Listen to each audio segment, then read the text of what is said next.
Welcome into another edition of the Hang Time Podcast. Sekou Smith here in Atlanta. My main man, John Schumann, snowed in New Jersey. John Hartzell behind the glass, making it all work. Another wild and crazy weekend around the NBA, Shu. You spent part of it, I'm assuming, still at the Sloan Conference in Boston. How was Sloan this year? I saw some headlines come out of there. How was it? It was interesting. I think the sort of NBA attendance of the sort of higher ups in the NBA has waned a little bit in the last few years. There weren't too many sort of top of, heads of basketball operations there. Daryl Morey, obviously. Wait a minute. Did Mark Cuban show up? No, Mark Cuban was not. But he's a man of his word. He said in Charlotte he wasn't going. Bob Myers was on a panel or a couple of panels and had some interesting things to say on the basketball panel. Mm-hmm. One of the more interesting ones was the sort of Celtics-Lakers panel that they had, where Jeannie Buss railed against the media for being, let's say, in her mind, inaccurate about trade discussions prior to the deadline. Fake news. Yeah. But also, it was interesting to hear Wyc Grousbeck of the Celtics also sort of put his team's struggles in context, and wasn't afraid to say that they're struggling, and he basically said that their team has the ability to get to the finals, but also to lose in the first round. So that was good stuff. I also there was Monty McCutcheon did a talk on sort of referee analytics, and it was interesting to hear him talk about how they used to just be completely worried about play calling and play calling only, basically. He said 95% of what we were worried about was play calling, but now they sort of tracking more of sort of referee behavior, not only, just sort of the way they react to players, the confidence with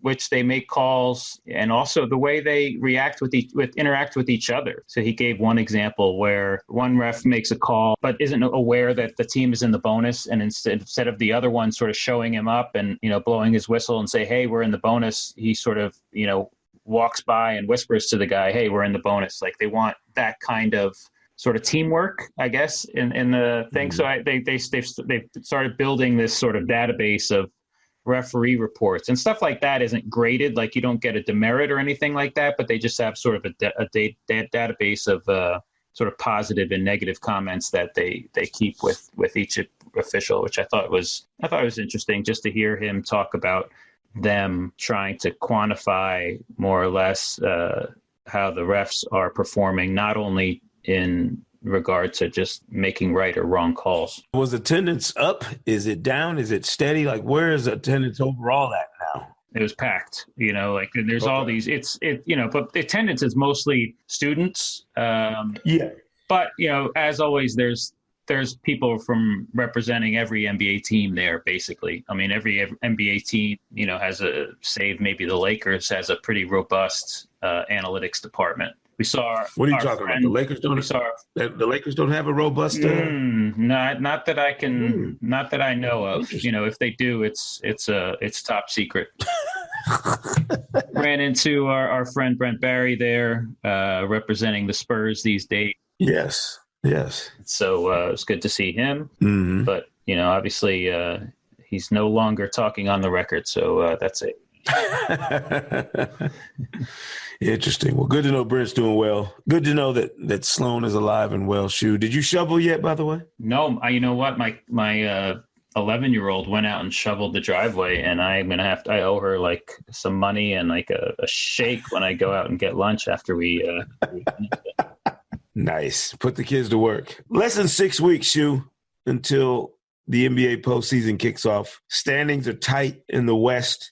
From 3 to 8 in the East, from 6 on down, it's kind of who's going to finish it and claim those spots. The top 5 of your Week 21 power rankings are out on NBA.com. The usual suspects, I would say. Bucks, Warriors, Raptors, Nuggets, Blazers in that top 5. The Utah Jazz, however, interesting week for them, Shu, and they are the team of the week. I'm super impressed, and they are finally starting to make you and all the other Jazz fanboys from this offseason look really good. It's just a matter of the schedule turning in their direction.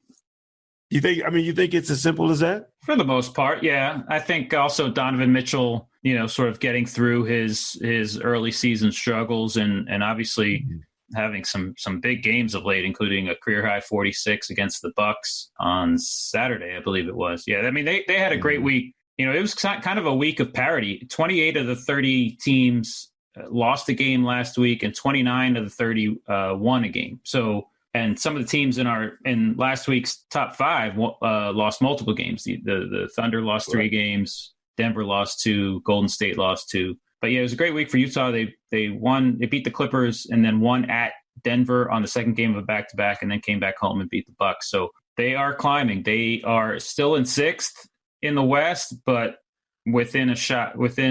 They certainly have a chance with, again, an easy schedule going forward of getting a top 4 spot. That's a kind of a fun race right now between Oklahoma City, who's struggled a little bit with Paul George out, and then Portland, Houston, and Utah in 4, 5, 6 are all 3 of those teams arguably playing their best basketball of the season.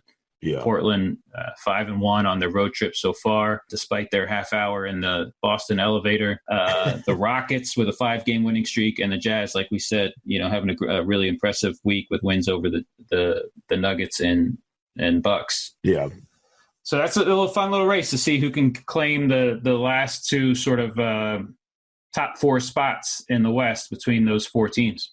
I remember the run the Jazz went on late last season. And, you think how difficult it is to win games in this league, and for them to go on a 28-6 run last year. And now they're 18-6 over their last 24 games this season. How do you figure a team summons the kind of energy you need to do that? I mean, this is not an easy league to reel off wins like that unless you're on pace for some 60-win season. It's not like they're winning 60 games, but they're getting on the horse and riding so hard late. I don't know if that's strategic. I don't know if that's just, like you said, a product of the schedule. It really is scheduled. I mean, they had some brutal stretches in the first half of the season. I remember one 3-week stretch where they were basically on the road the whole time with playing some tougher opponents. It really is, like, with this team, I think it really is just schedule, and each of the last 2 years they've had a rough, much tougher first half of the season than they had a second half. Yeah. And I don't know. I don't know if you prefer if that's the best way to go about it. Have the tougher schedule early on and the easier schedule going forward. Maybe they'll have a little bit fresher legs going into the playoffs because the schedule isn't so tough over the last couple of months. We'll see. Time will tell. I do think any of these teams have the ability to be that second team in the Western Conference Finals. It could be Denver, it could be Oklahoma City, it could be Portland, it could be Houston, it could be Utah. Yeah. Any of those 5 teams, really, it wouldn't surprise me all that much to see any of those 5 teams in the conference finals. Yeah, I do like the way Portland's playing. Houston is certainly playing well. I don't know what to make of the Clippers.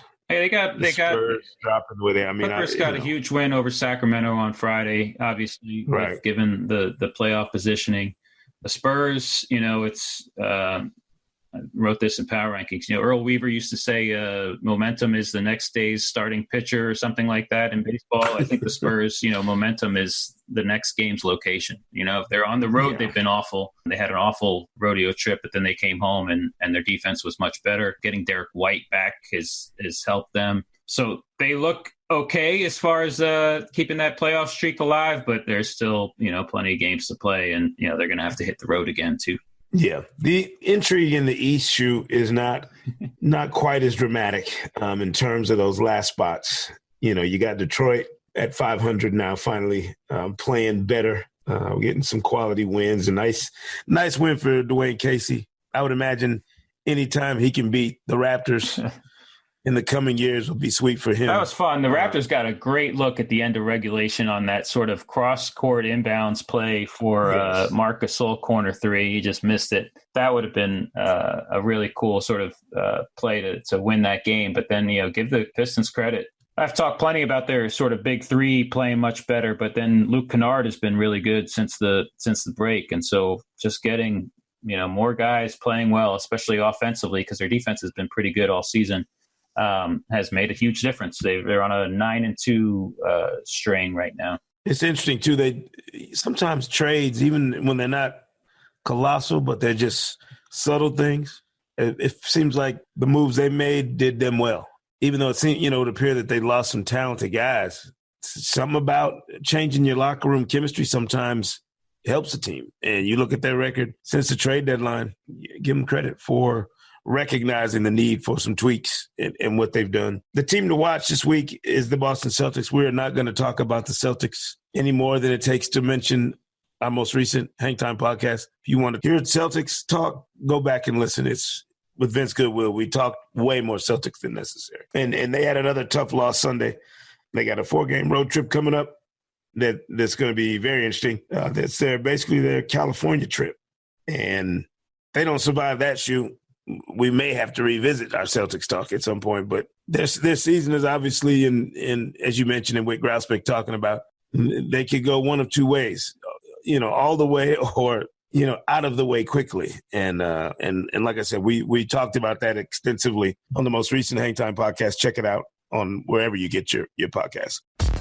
Not every team, Shu, is playoff bound at this stage of the season. We know that. But there's some interesting squads that, for whatever reason, this time of year start going crazy and playing well. Like I watched Atlanta, Chicago twice over the weekend. And you talk about entertaining, high-scoring, crazy ball. I mean, they had it locked on both games, really. There are spoilers out there down the stretch run of an NBA season. And I know you've been thinking about this. So fill me in on John Schuhmann's top 5 spoiler teams for the stretch run of this NBA season. All right, so we're stealing a bit from the starters. We don't have the music, but here are my top 5 spoiler teams going forward. Number 5 is the Memphis Grizzlies.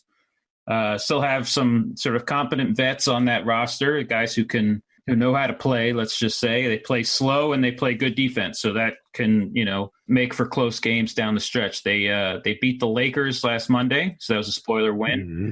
And they had the Thunder on the ropes on Sunday, and then the Grizzlies missed 13 straight shots down the stretch. And that's what the Grizzlies do, I guess. Ugly offense, ugly defense, and play slow. So but with their vets and with the defense, they have an opportunity to win some games down the stretch. And they play this week. They play Portland, Utah, and Orlando. So at home. So 3 sort of spoiler opportunities for them. Number 4 is the Cleveland Cavaliers, who have won 5 of the last 6 games that they've played with Kevin Love, who's playing pretty well, actually. And they beat Orlando at home on Sunday. Number 3 is the New Orleans Pelicans, just because they still have some talent. They still have Anthony Davis for 20 minutes a game, every other game or so. And they've actually won the last 3 games they played without him. Jrue Holiday is obviously playing fantastic. Cheick Diallo is giving them some pretty good minutes off the bench. He's shot really well and rebounded pretty well. Since the All-Star break, they won in Denver on Saturday, a huge sort of spoiler win. Number 2 is the Chicago Bulls, number 2 spoiler team, who have the 4th most efficient offense since February 1st. They actually climbed out of the basement this last week in offensive efficiency, replaced by the Grizzlies, who now rank 30th offensively.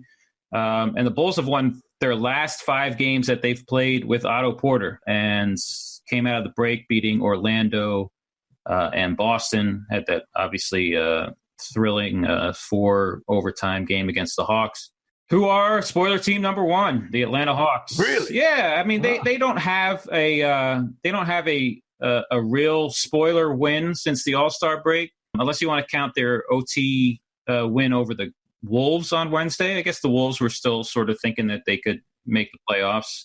I'm ready to count them out, even though they might be getting Robert Covington back this week. They just lost 3 straight games to Eastern Conference teams, basically to sort of bury themselves deep enough where we can start to count them out. But I think the Hawks just, they are hot and cold. And when their offense is good, they look like, the next best thing. Trae Young has been fantastic. Ranks, I think, 5th in the league in scoring since the All-Star break, 3rd in assists since the All-Star break. Some of those numbers are aided by playing 5 overtimes last week between the game against the Minnesota and the 4 overtime against Chicago. But he'd also probably be averaging more if he didn't get ejected early in the third quarter on Sunday. So, which was foolishness, by the way.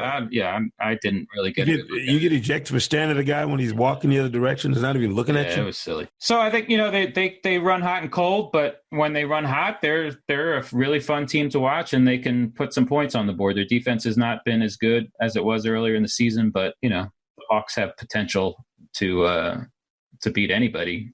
Well, nearly anybody on any given night. Yeah, calm down. So we got the Grizzlies, the Cavs, the Pelicans, the Bulls, and the Hawks as my top 5 spoiler teams going forward. Interesting. Very interesting. I think, shout out to Lane Whitaker, obviously, a former colleague and good friend who's got connections to at least 2 of those teams. And I was watching some of these games, watching some of those teams, and we were having a good conversation about it. Who has the young stars or young players that give you the most hope right now between Atlanta, Chicago? We're talking about teams that aren't pegged for, in terms of what happens if they get the number 1 pick and what, we're talking about just who they have on their roster right now. Between Atlanta, Chicago, Phoenix, I don't count Memphis. They only have Jaren Jackson Jr. as in terms of a player that you look at and say he's a part of the future. I mean, no offense to DeLon Wright and some of those guys, but I don't know that they're all long for the Grizzlies, obviously. But who of that group, including some of your spoilers, whose young guys give you the most hope for promise? I said that Lauri Markkanen and Zach LaVine, to me, and if you add Wendell Carter Jr., who's injured, they would be my group that I look at and say they've got the chance for the quickest turnaround based on the talent already on the roster, even ahead of John Collins, Trae Young, and whatever Kevin Huerter, whatever third player you'd want to put with Atlanta. Red Velvet. Red Velvet. Who of the group to you, Shu, looks like they have the right kind of talent in place to make that transition as quickly as anybody? Good question. I've kind of dismissed Phoenix because I've soured a little bit on Devin Booker. I just feel like what? I know he's your guy, but I don't know. I just feel like he looks more like a good stats on a bad team type of guy than somebody who's going to lead that team out of the abyss. But, I'm willing to keep an open mind. I do like Chicago. I'm not a huge LaVine fan, although I think he's ridiculously talented offensively. Mm-hmm. But I do like Markkanen. I like Carter. And I like Otto Porter, just as a slightly older guy that can help them win games. Like I said, they've won the last 5 games he's played, and I don't think that's coincidental. I think he's a competent player on both ends of the floor at a very important position, and that is key for them just sort of to, because I with these, I just want to see, signs of winning, and I see that in Chicago. I also see it in Atlanta, like just with the young Collins combination, especially on offense. So that's good. That's a good question between Chicago and Atlanta. I don't know who. I mean, it's 2 different, very, very different sort of pairings when you go young Collins versus Markkanen and Carter. I might favor Atlanta, I think. Mm-hmm. Your man Greg Anthony was contending, and we were with Chris Miles on Game Time Sunday night. He was making the argument that he felt like Trae Young, and I thought this was I told him I thought he was going a little far with it. He felt like Trae Young was the most promising individual player of the entire group of guys we were discussing. I told him I felt like Lauri Markkanen might, just his size with his skill set, I thought it's hard for me to put one of those other guys over Markkanen in terms of what kind of player he could become. Yeah, I mean, there's a ceiling with Young, just given, like size is important, and Young is small. So is Stephen Curry, but Stephen Curry is just on another planet in regard to playmaking, shot making. So that's a good question. I mean, we didn't mention Dallas with Doncic and Porzingis, although I hadn't seen it's been so long since I've seen Porzingis. Yeah. I'm kind of reluctant to. Yeah, I mean, you could take a wait and see approach on that one. We can revisit next time. This point next year. I don't know if any of these teams will be in the playoff spot in the playoff picture next year. That'll be sort of interesting. Yeah, it's interesting to see which group you think you'd like to have going forward, and maybe which group is best prepared to compete next season. Yeah. That's another question to it, and maybe that's Dallas, and maybe that's Chicago, like given the addition of Porter, like I said. Yeah. Before we finish up talking about the spoilers and everybody else, Shu, very interesting development today on the NBA radar. This is one that I didn't see coming until I saw the news break over the weekend. Andrew Bogut is apparently ticketed for a return to the Bay Area. According to Yahoo's Chris Haynes, Bogut intends to sign with the Warriors for the remainder of this season. After he's got to get clearance, obviously, from his NBL team in Australia to do so. He's the MVP and Defensive Player of the Year this season back in his native country. Does that say anything to you about how the Warriors feel about DeMarcus Cousins? Or do you think it's just a question of depth? Maybe a little bit. They haven't been that great with Cousins on the floor. Mm-hmm. And, mobility is an issue.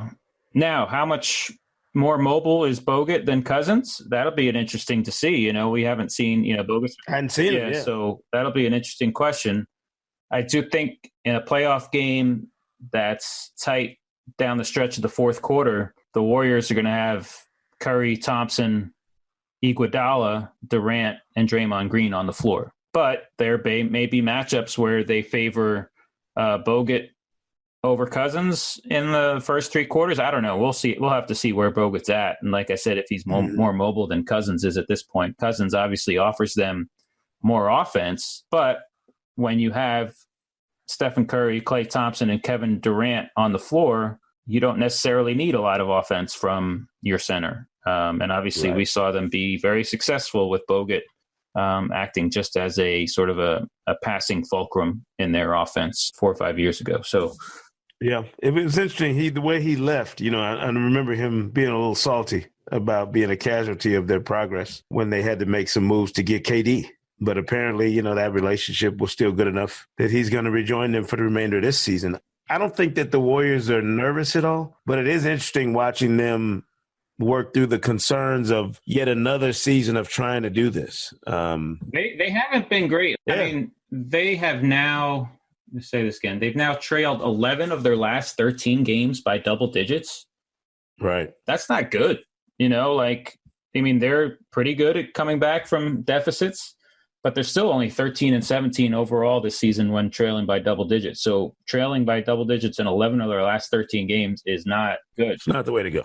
You know what's weird about it, too, Shu, is they've done this a lot when you think about it. Not necessarily double digits, but during their run, we've watched them struggle at times. And you scratch your head like, why are they struggling like this? Like, why would a team this talented, this good, find themselves on the wrong side of that score so often early in games? I don't know what it is. I don't know if it's lack of focus, taking the other team's best shot.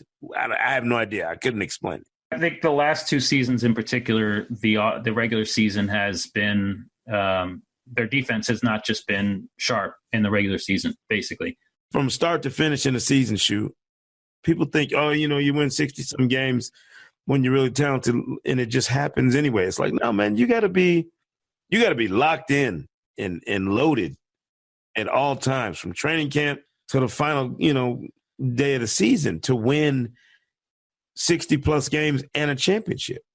It's got to be a special rhythm that you find to do what the Celtics did that year when they had KG, Paul Pierce, and Ray Allen in that group.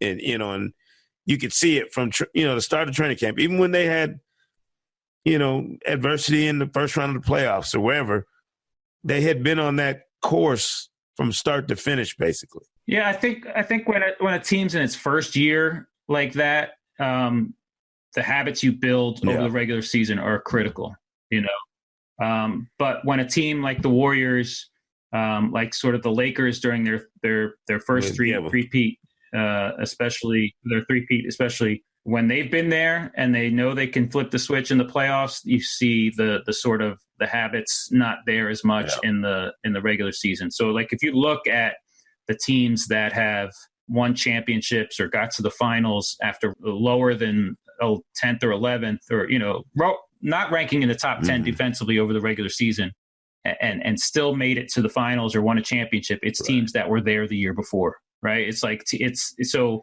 for some teams, that regular season and building those habits and competing every night or almost every night is critical for a team like the Warriors. Let's just get to, May and June healthy, right? Yeah, it's like that reservoir of championship, residue you still have, or elite team DNA kind of rears its head when you need it. Yeah, and like even with the Cousins thing, like, yeah, it hasn't worked out so great. He hasn't been great. They haven't been so great with him on the floor, but come down to it, they don't necessarily need him, right? Yeah. They have other guys they can play. Yeah, they do. I mean, and now they got another one in Andrew Bogut.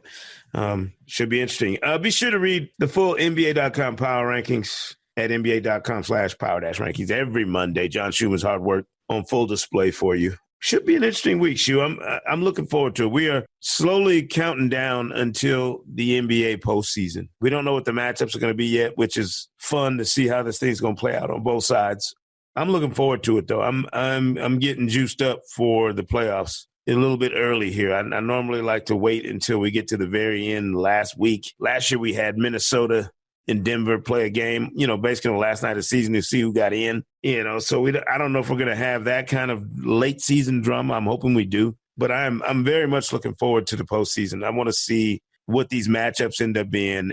And then we'll see if somebody is going to be a legitimate challenger to the Warriors this season, the way the Rockets were last year.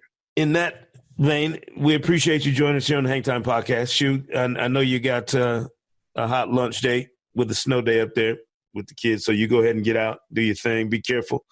Don't let that weather bog you guys down. We have no snow here. It's cold in Atlanta, but we absolutely have no snow right now, which is a good thing. Still a little bit of snow left if you want to come help shovel. No, we're good. I'm good. I've retired from shoveling.